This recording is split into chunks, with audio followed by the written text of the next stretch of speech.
காற்றே என் வாசல் வந்தாய், மெதுவாக கதவு திறந்தாய். காற்றே உன் பேரை கேட்டேன், காதல் என்றாய். நேற்று நீ எங்கிருந்தாய், காற்றே நீ சொல்வாய் என்றேன். சுவாசத்தில் இருந்ததாக சொல்லி சென்றாய்.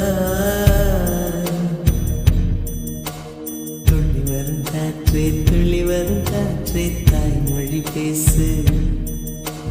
நிலவுள்ள வரையில், நிலமுள்ள வரையில் நெஞ்சில் வீசு. துள்ளி வரும் காற்றே, துள்ளி வரும் காற்றே, தாய்மொழி பேசு.